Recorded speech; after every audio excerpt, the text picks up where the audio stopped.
안식일이 다 지나고 안식 후 첫날이 되려는 새벽에 막달라 마리아와 다른 마리아가 무덤을 보려고 갔더니 큰 지진이 나며 주의 천사가 하늘로부터 내려와 돌을 굴려내고 그 위에 앉았는데 그 형상이 번개 같고 그 옷은 눈같이 희건을 지키던 자들이 그를 무서워하여 떨며 죽은 사람과 같이 되었더라. 말하여 이르되 너희는 무서워하지 말라. 십자가에 못 박히신 예수를 너희가 찾는 줄을 내가 아노라. 그가 여기 계시지 않고 그가 말씀하신 대로 살아나셨느니라. 와서 그가 누구셨던 곳을 보라. 또 빨리 가서 그의 제자들에게 이르되 그가 죽은 자 가운데서 살아나셨고 너희보다 먼저 갈릴리로 가시나니 거기서 너희가 배우리라 하라. 보라 내가 너희에게 일렀느니라 하거늘 그 여자들이 무서움과 큰 기쁨으로 빨리 무덤을 떠나 제자들에게 알리려고 다름질할세.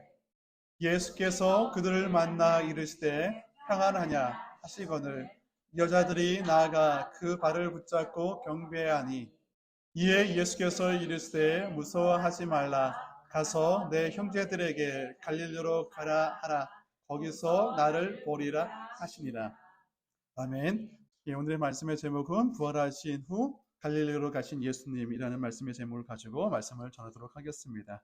예, 오늘은 예수님께서 부활하신 부활절입니다. 예, 여러분들 기쁘십니까? 예, 아멘. 예, 기쁘신가요? 정말로 기뻐야 됩니다. 예수님께서 부활하신 것이 얼마나 놀라운 큰 사건인지 우리가 그를 알 때에 그 기쁨을 누릴 수가 있습니다. 예수님께서 부활하신 사건은 기독교에 있어서 가장 큰 중요한 사건입니다. 성탄절은 예수님께서 오신 날로 우리가 크게 지내지만 그것보다 더 중요한 것이 부활절이거든요. 많은 사람들은 크리스마스를 오랜 시간 동안 준비를 하잖아요. 제가 어렸을 때는 한 달 전부터 준비했던 것 같아요. 왜냐하면 예수님이 이 땅 가운데 우리를 위해서 오셨다는 것이 너무나 기뻐서 그 기간을 한 달 정도 준비해서 찬양도 준비하고 선곡도 준비하고 이렇게 많은 시간을 준비했는데 어쩌면 부활이 정말로 우리에게 필요하거든요. 예수님께서 우리의 죄를 용서하기 위해 이 땅에 오셨고 그 죄를 용서하시기 위해 십자가에 죽으시고 또 십자가에서 죽으시로 끝난 것이 아니라 부활하셨기 때문에 우리 기독교가 존재하는 거예요. 만약에 예수님께서 죽으셨고 다시 사시지 않았으면 기독교는 별 의미가 없는 거예요. 모든 사람이 죽는 거랑 똑같은 거예요. 하나님의 아들로 오신 그분도 죽음 앞에서는 어쩔 수 없는 분으로 여겨져 버리면 우리 또한 아무런 의미가 없는 거예요. 그냥 살다가 그냥 죽으면 끝나버리는 그런 인생이 되어버리는데 예수님께서 살아나셨기 때문에 부활하셨기 때문에 우리가 죽음 이후의 삶을 기대하고 소망하고 그것을 위해서 준비할 수 있는 삶이 우리 가운데 있게 된 거예요. 여러분들 죽음 이후에 천국이 있음을 믿습니까? 영생하는 것을 믿습니까? 그 소망이 우리 가운데 있어야 되는 거예요. 그 소망이 없으면 우리의 인생은 너무 비참한 거예요. 왜냐하면 죽음을 향해서 한 걸음 한 걸음 카운트다운 10, 9, 8, 7 이렇게 하면서 점점점 죽음을 향해서 가는 인생밖에 되지 않거든요. 그러니까 얼마나 우리 마음이 불안하고 염려, 불행함을 느낄까요? 그런데 예수님께서는 우리에게 소망을 주셨다는 거예요. 너희들이 비록 죄를 지었지만 다 내가 용서해 줄 거고 그 용서함을 받아서 너희들은 죽음으로 가지 아니하고 영원한 삶인 천국을 향해서 내가 가도록 할 것이다. 그러나 너희들은 나를 믿어야 된다. 예수님의 그 말씀이 복음의 말씀을 통하여서 우리가 소망을 가지게 된 거예요. 그렇다면 이 시간 예배에 오신 여러분들은 이 소망이 있어야 되는 거예요. 그렇지 않으면 우리는 어쩌면은 여기에 있는 것보다 어쩌면 세상에 있는 것이 더 유익할 수도 있어요. 지금은. 이후에는 어떻게 될지 모르지만 지금은 믿음이 없는 사람, 세상 밖에 있는 사람이 더 본인한테 유익할 수 있다는 거예요. 하지만 여러분들은 믿음이 있기 때문에 이곳에 왔다고 생각합니다. 영원한 삶을 소망하고 있고 여러분들이 영원한 삶을 누릴 것에 대한 천국의 소망을 가지고 있기 때문에 이 자리에 온 것을 저는 확신하고 또 감사를 드립니다. 이 시간 우리가 오늘 말씀을 통해서 우리가 깨닫기 원하는 하나님께서 우리에게 주신 메시지가 무엇인지를 한번 살펴봤으면 좋겠습니다. 오늘 말씀을 보니까 예수님께서 죽으신 후에 안식 후 첫날, 안식 후 첫날이라는 것은 언제냐면 주일을 얘기하는 거예요. 지금 유대인들은 안식일을 토요일로 지키거든요.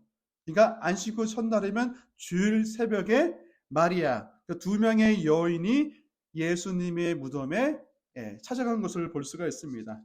왜 찾아갔냐면 예수님의 시체에 향유를 바르기 위해서 두 여인이 예수님의 무덤을 찾아갔습니다.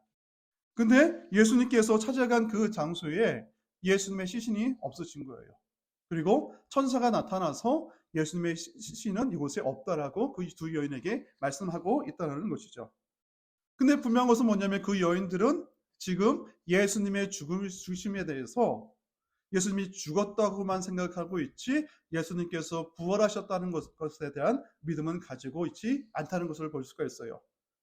우리가 성경을 말씀을 보면 예수님께서 살아계실 때에 내가 고난을 받고 죽은 바 되었다가 다시 3일 만에 살아날 것에 대해서 예언의 메시지를 하신 그 말씀이 많이 나오거든요. 그 말씀 중에 하나인 마태복음 16장 21절을 같이 보도록 하겠습니다. 우리 아이들이 영어로 읽어볼까요? 시작.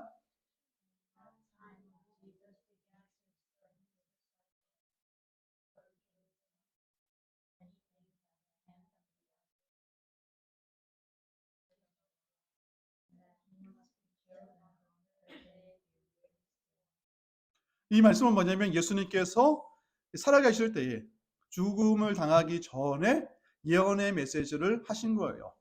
고난을 받고 죽음을 당하고 제3일에 살아나게 될 것이라는 것을 제자들에게 알려주셨거든요. 그리고 예수님의 제자들뿐만 아니라 예수님과 제자들과 함께했던 자들 또한 예수님께서 이 말씀을, 예언의 말씀을 한 것을 들었음에도 불구하고 그 모든 자들은 지금 예수님이 살아나실 것에 대한 기대를 다 가지고 있지 않다라는 거예요. 그럼에도 불구하고 오늘 나오는, 이 본문에 나오는 두 여인은 예수님을 사랑하는 마음을 가지고 있었어요. 그래서 예수님을 사랑하고 예수님에 대한 어느 정도의 믿음이 있었기 때문에 안식일 날에는 어떠한 일도, 어떤 일을 해서는 안 되니까 모두 움직이고 있다가 안식 후 첫날 새벽이 되니까 예수님께 향유를 발라주기 위해서 예수님을 찾아온 거예요. 그만큼 예수님에 대한 마음을 가지고 있던 두 여인이었다는 거예요. 그런데 그 두 여인이 그런 마음을 가지고 있으니까 예수님이 부활하신 첫 증인으로 그들이 세움을 받을 수 있었다는 거예요. 많은 사람 중에 부활하신 예수님을 처음으로 만난 그 은혜는 저는 크다고 생각해요. 많은 자들이 먼저 경험한 것을 나중에 경험하는 것보다 다른 사람들이 경험하지 못한 그 사실을 내가 처음 경험한다는 그 특권이 있거든요. 근데 이 두 여인이 예수님에 대한 사랑하는 마음 때문에 이 특권을 누릴 수 있었다는 거예요. 세상에서 일하는 어떤 자세들을 보면 그냥 남들이 하는 만큼 하는 사람이 있고 아니면 남들이 한 것을 따라가는 사람이 있고 또 어떤 사람은 남들보다 한 발 앞서서 먼저 가는 사람이 있어요. 근데 세상을 이끌어가는 사람은 어떤 사람이냐면 남들보다 먼저 앞서가는 사람이 세상을 이끌어가는 거예요. 신앙생활도 마찬가지예요. 우리가 신앙생활을 하면서 남들보다 먼저 가는, 믿음으로 발을 먼저 내딛는 사람, 또 주님을 사랑하는 마음을 가지고 한 발을 먼저 내딛는 사람이 하나님의 은혜를 먼저 받을 수 있는 거예요. 성경에 있는 말씀을 보면 우리가 다른 사람의 본을 보이는 것도 중요하지만 본을 보고 따라가는 것도 중요하지만 성경에서는 우리가 신앙생활을 그냥 평범하게 아니면 남들이 하는 만큼 하는 것이 아니라 최선을 하라고 성경에서는 말씀하고 있거든요. 그 말씀이 고린도전서 9장 24절에 나와 있습니다. 우리 같이 읽겠습니다. 시작. 운동장에서 다람질하는 자들이 다 달릴지라도 오직 상을 받은 사람은 한 사람인 줄을 너희가 알지 못하느냐. 너희도 상을 받도록 이와 같이 다람질. 이 말씀을 보니까 사도 바울이 우리의 신앙생활에 대해서 비유를 하고 있어요. 이 비유는 뭐냐면 운동장에서 경기하는 자들과 같이 그렇게 신앙생활을 하라는 거예요. 그냥 같이 뭐 조깅하는 듯이 뭐 순위를 정해놓고 상을 뭐 정해놓지 않고 그냥 뛰는 것이 아니라 정해진 상을 위해서 최선을 향해서 나아가라라고 사도 바울은 말씀하고 있어요. 이것은 뭐냐면 우리가 그리스도를 믿는, 예수 그리스도를 믿는 신앙생활 가운데 주님께서는 상을 주시고자 하는 것들을 구분시켰다는 거예요. 1등, 2등, 3등. 그래서 그에게 맞는 열심히 하는 자에게는, 열심으로 노력해서 충성하는 자에게는 그만큼 큰 상을 주고, 노력하지 않는 자는 상이 없도록 하나님께서 그렇게 하시는 것, 그 말씀이에요. 또 다른 말씀을 보니까 디모데후서 2장 6절에 있는 말씀을 보면 수고하는 자가 먼저 받는다는 그 말씀도 있어요. 같이 읽어보겠습니다. 시작. 수고하는 농부가 곡식을 먼저 받는 것이 마땅합니다. 뭐냐면 수고하는 농부가 곡식을 먼저 받는 것 마땅하다. 이것은 뭐냐면 노력한 만큼 얻게 되는 거예요. 믿음이 있는 만큼 그 믿음을 통해서 은혜를 많이 누릴 수 있는 거예요. 신앙생활은 믿음이 없으면 재미가 없어요. 근데 믿음이 있고 먼저 앞서갈 때에 우리의 신앙은 기쁨이 있어요. 뭐 이사이팅이라고 있다고 하잖아요. 이사이팅을 누린다고 하잖아요. 근데 이사이팅은 뭐냐면 먼저 가는 사람들이 이사이팅 하는 거예요. 여러분들 개척자들이 왜 계속 개척하는 줄 알아요? 처음 발견하는 그 기쁨이 있기 때문에 그런 거예요. 산을 정복하는 것도 마찬가지예요. 남들이 가보지 않은 산을 가장 먼저 갔을 때의 그 기쁨이 있는 것처럼 우리 신앙도 마찬가지예요. 먼저 앞서가는 자들에게 익사이팅하는 그런 신앙생활이 있는 거예요. 왜냐하면 그만큼 보상받는 게 있다라는 거예요. 누구를 통해서? 주님을 통해서, 하나님을 통해서 얻게 되는 그런 은혜가 있다라는 거예요. 어쩌면 오늘 말씀에 나오는 두 여인도 주님을 사랑하는 마음 때문에 얻게 되는 그 은혜, 부활하신 주님을 처음 만난 그 은혜를 누리게 되었죠. 그렇기 때문에 우리도 그런 열정이 있어야 되는 거예요. 주님을 사랑하는 마음 가운데 뭔가를 하고자. 내 생각이 아니라 주님을 위해서 내가 무엇을 할 수 있을까? 이런 마음으로 신앙생활하면 우리 신앙생활은 날마다 하나님께서 주신 은혜, 그런 익사이팅한 신앙생활을 하실 거라고 저는 믿습니다. 모두가 그렇게 되기를 주님의 축복합니다. 아멘. 또 우리 오전에 있는 말씀을 보면 천사가 주님의 무덤을 찾아온 두 여인을 향해서 말하는 그 말씀이 나오는데 같이 읽어보겠습니다. 시작. 천사가 여자들에게 말하여 이르되 너희는 무서워하지 말라. 십자가에 못 박히신 예수를 너희가 찾는 줄을 내가 아노라. 말씀을 보니까 천사가 얘기합니다. 십자가에 못 박힌 예수를 너희가 찾는 줄을 내가 아노라. 여기서 십자가에 못 박히신이라는 표현을 보면요. 어떤 표현으로 되어 있냐면 완료 시제로 되어 있어요. 그러니까 완료 시제라는 것은 뭐냐면 과거의 어떤 사건, 과거에 완료된 어떤 동작이 그 결과가 그대로 있는 거예요. 그러니까 예수님께서 십자가에 죽으시고 어떻게 되셨죠? 죽으셨잖아요. 마리아가 봤을 때는 예수님께서 십자가에 죽으시고 그 죽으신 그 상태로 있는 예수님을 찾으러 왔다라고 말씀하고 있어요. 그러니까 그 두 여인은 부활의 신앙이 없는 거예요. 예수님께서 말씀해 주신 그 부활에 대한 그 예언의 메시지를 믿음으로 받아들이지 못하고 예수님 위한 죽은 그 존재로서만 예수님을 바라보고 있다라는 거예요. 향품이라는 것은 무엇이냐면 그 이스라엘 지역은 많이 건조해요. 건조한데 그 무덤을 어떻게 만드냐면 그 땅이 약간 석회질이 많거든요. 그래서 굴을 만들어서 거기다가 시체를 놔둬요. 그리고 뭐 큰 돌 같은 것으로 입구를 막아요. 근데 건조하다 보니까 시체가 금방 썩는 게 아니라 천천히 오랫동안 썩는 거예요. 그러니까 냄새가 너무 오랫동안 가는 거예요. 한국처럼 그냥 땅에 완전히 매입하면 냄새가 덜하잖아요. 그리고 한국 땅이다 하니까 습하잖아요. 습하니까 다른 미생물들이 빨리 부패를 시켜서 냄새가 금방 없어지는데 이스라엘은 그렇지 못한 거예요.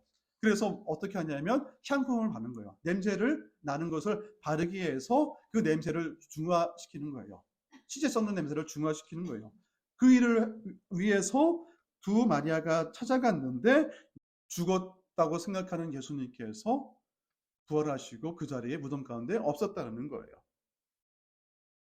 어쩌면 그 두 여인은 주님을 사랑하는 마음이 있고 또 주님을 위해서 봉사하고자 하는 마음이 있는 것은 어쩌면 칭찬을 받을 만한 일이지만 부활을 믿지 못했다는 것에 대해서는 누가복음에 있는 말씀 보니까 어찌하여 살아있는 자를 죽은 자 가운데서 찾느냐라고 책망의 메시지를 듣거든요.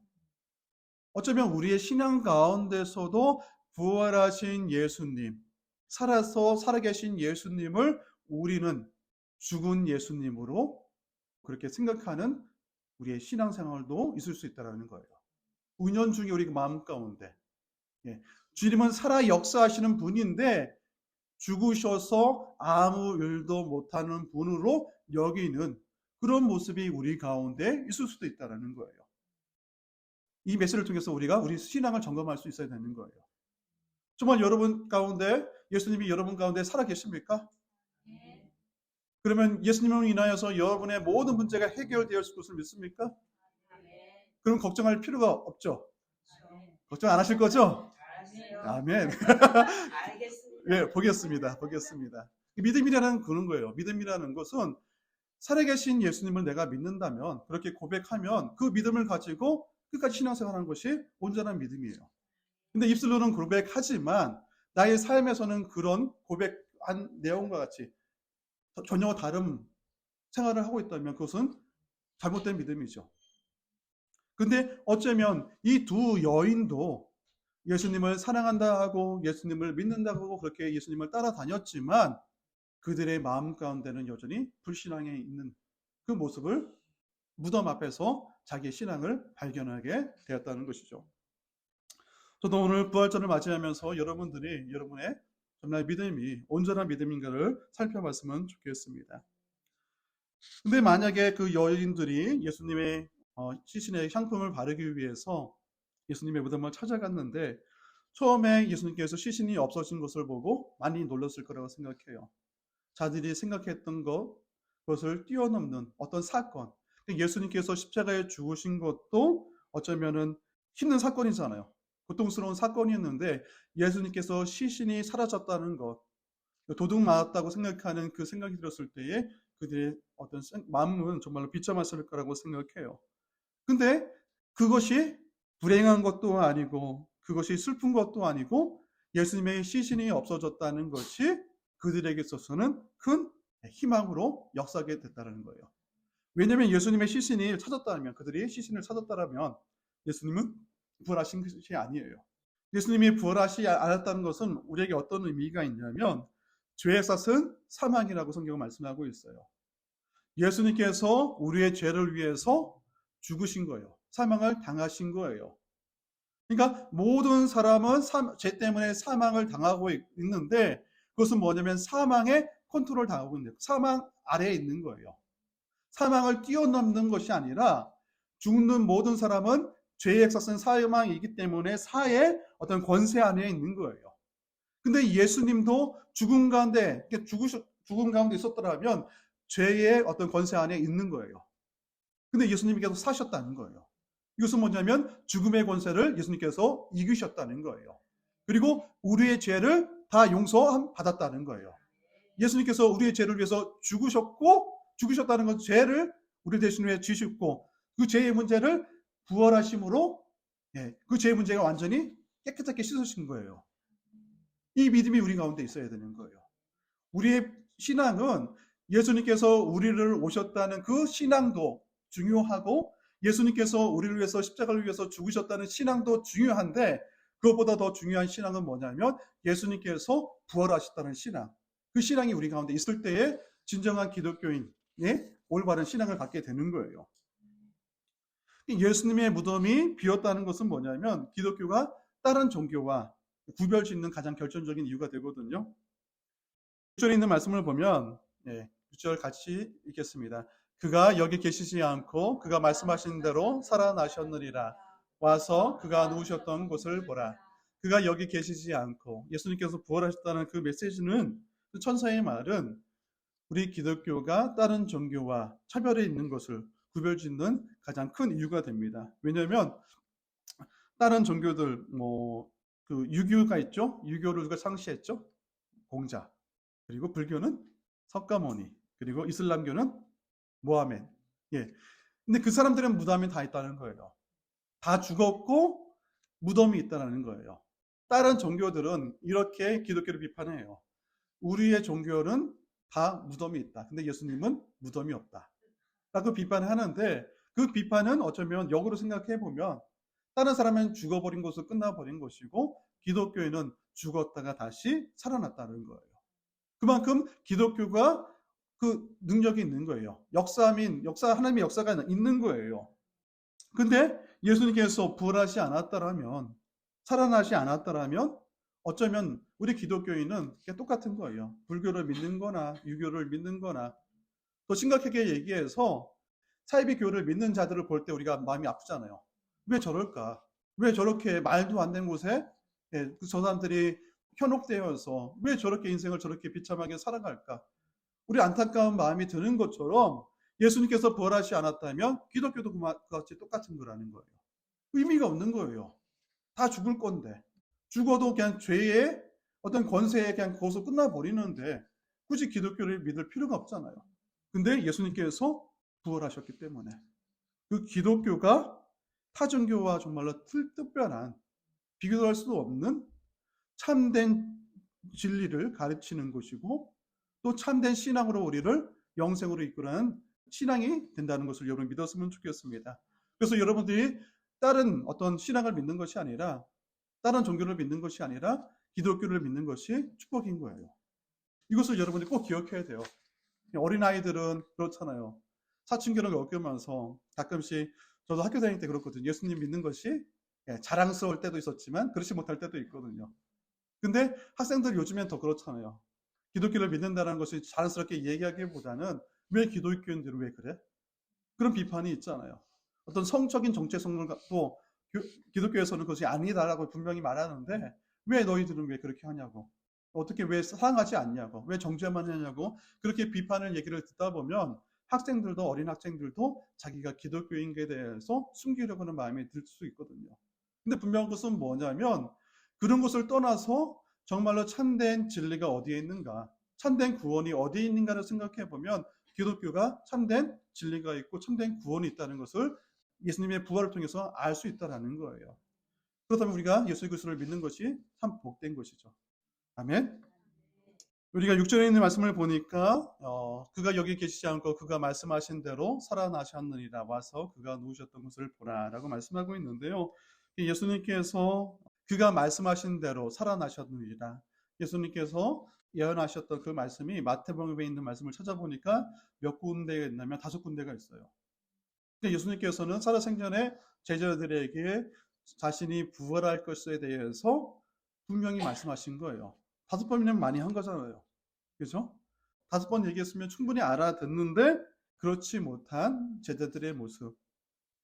어쩌면 예수님께서 약속하신 메시지를 그들이 붙잡고 있는 것이 아니라 놓쳤게 버렸기 때문에 그들이 예수님의 십자가의 죽으심 앞에서 불안에 떨었고, 예수님의 마음은 우리를 구원하신다는 어떤 소망 때문에 점점 밝은 빛으로 가고 있는데, 제자들은 예수님의 죽음으로 가는 것처럼 생각되어져서 점점 어두워서 도망가였던 그들의 모습을 우리가 볼 수 있듯이, 우리의 신앙이라는 것은 무엇이냐면, 우리의 신앙은 예수님의 말씀을 확실히 믿는 것에 우리가 중점을 줘야 된다는 거예요. 어떤 분위기도 중요한 것도 아니고 우리의 감정도 중요한 것이 아니라는 거예요. 우리가 생각하는 것, 예수님의 말씀을 받아들이지 못하는 이유는 뭐냐면 우리 생각이 많기 때문인 거예요. 내 생각에 이것이 많다고 생각하는 것이 예수님이 말씀하신 것보다 더 강하게 역사하니까 그 말씀에 순종하지 못하는 거예요. 그런데 제자들뿐만 아니라 예수님 곁에 있던 사람들 모두가 예수님께서 하셨던 그 말씀을 받아들이지 못한 이유, 자기의 생각이 많았기 때문에. 설마, 그죠? 누구도 부활하지 못한 그 사건을 예수님께서 말씀하셨으니까 그들은 어떻게 생각했냐면 설마 그런 일이 있겠어. 그러니까 귀 기울여서 듣지 않은 거예요. 마음에 담지 않은 거예요. 어쩌면 우리가 신앙생활 가운데 우리가 집중할 것은 무엇이냐면 사람들이 말이 아니라 예수님의 말씀이라는 거예요. 그 예수님의 말씀을 믿는 자에게는 영생이 있는 거예요. 믿음이 생기고 믿음의 역사를 경험할 수 있는 거예요. 그렇다면 우리의 믿음, 여러분이 가지고 있는 믿음은 과연 어떤 믿음입니까? 여러분이 만들어가는 믿음입니까? 아니면 예수님께서 주신 믿음을 그대로 받는 정말 순수한 믿음을 가지고 여러분은 신앙생활하고 있습니까? 오늘 부활하신 주님, 이 사건을 통해서 이 여인들이 찾아가 예수님의 무덤을 찾아갔던 사건을 통하여서 과연 나의 믿음은 어떤 믿음인가를 살펴봤으면 좋겠습니다. 그리고 마지막으로 우리가 생각할 것이 있는데 그것은 무엇이냐면 7절 말씀 보도록 하겠습니다. 네, 7절 말씀 같이 읽겠습니다. 시작. 또 빨리 가서 그의 제자들에게 이르되 그가 죽은 자 가운데서 살아나셨고 너희보다 먼저 갈릴리로 가시나니 너희 성대가 배우리라 하라. 보라 내가 너에게 이르겠다. 이 말씀을 보니까 예수님께서 어디 가신다고 말씀하고 있죠? 예, 갈릴리로 가신다고 말씀하고 있어요. 그러니까 천사가 지금 부활하신 예수님께서 갈릴리로 가셨다라고 말씀하고 있다는 거예요. 근데 이 말씀도 예수님께서 예언의 말씀을 하셨어요. 마태복음 26장 32절의 말씀을 보니까 뭐라고 되어 있냐면 그러나 내가 살아난 후에 너희보다 먼저 갈릴리로 가리라. 예수님의 죽으심의 사건을 자세히 보면 예수님께서 예언의 메시지를 전하시고 그 전하신 메시지가 그 이후에 다 이루어진 것을 볼 수가 있어요. 예수님께서 갈릴리에 간 사건도 예수님께서 먼저 예언의 메시지를 하신 거예요. 그리고 갈릴리의 제자들보다 먼저 예수님께서 가신다고 천사들이 그 말을 하는 것을 듣게 되죠. 그렇다면 예수님께서 왜 제자들을 향해서 가지 않으시고 왜 갈릴리로 가셨을까요? 여러분 이 말씀에 대해서 생각해 본 적이 있으십니까? 우리는 그렇잖아요. 우리가 살아나면 가장 가까이 했던 사람을 찾아가잖아요. 그죠? 가장 사랑하는 사람을 찾아가는데 예수님은 분명히 어쩌면 예수님이 죽으신 그곳에서 제자들 갈릴리를 가는 곳보다 제자들을 찾아가는 것이 더 가까웠을 거라는 것이죠. 근데 그곳에 가지 아니하고 사랑하고 아끼던 제자들을 향해서 나가지 아니하고 갈릴리라는 지역에 가서 그 제자들을 만나신다는 거예요. 그 이유가 있는데 첫 번째 이유는 뭐냐면 갈릴리는 예수님께서 제자들을 부르실 때에 어디서 부르셨냐면 갈릴리 지역에서 부르셨거든요. 마태복음 4장 19절에 있는 말씀을 보면 같이 읽어볼까요? 시작. 말씀하시되 나를 따라오라. 내가 너희를 사람을 낚는 어부가 되게 하리라. 예, 제자들을 부르실 때에 갈릴리에서 이 말씀으로 내가 너희를 사람을 낚는 어부가 되리라 하는 그 말씀을 그 사명을 주시고 제자들을 부르셨거든요. 근데 지금 제자들이 예수님이 죽으시는 그 십자가의 사건 때문에 지금 그들의 마음 가운데는 사명이 다 없어진 거예요. 없어졌고 그들 마음 가운데는 어떤 마음이 들었냐면 이제는 더 이상 예수님이 없으니까 우리는 실패였고 이제는 우리가 살던 곳, 우리가 일하던 곳으로 돌아가자는 그 마음으로 간 것이죠. 즉 뭐냐면 사명을 다 잃어버렸다는 거예요. 더 이상 뭔가를 주님을 위해서 그동안 배우고 주님으로부터 가르침을 받은 것들을 가지고 하나님의 일을 해야겠다는 그 마음이 아예 없어진 거예요. 근데 그곳에서 다시 예수님은 제자들을 만나기를 원하셨어요. 왜냐하면 그때 너희를 불렀던 그 사명을 다시 생각나게 하기 위해서. 내가 너희들을 어떻게 불렀는지 그 때를 생각나게 하심을 통하여서 다시 사명자로 세우기 위해서 예수님은 갈릴리로 가셨다는 것이죠. 두 번째는 뭐냐면 제자들을 변함없이 사랑하신다는 것을 보여주기 위해서 예수님께서 갈릴리로 가셨다는 거예요. 여러분들 우리가 살다 보면 우리의 인생이 망하는 경우가 있어요. 실패를 할 때가 있어요. 그럴 때 우리는 어디로 가죠? 어디로 가죠? 생각나는 거 딱 있지 않아요?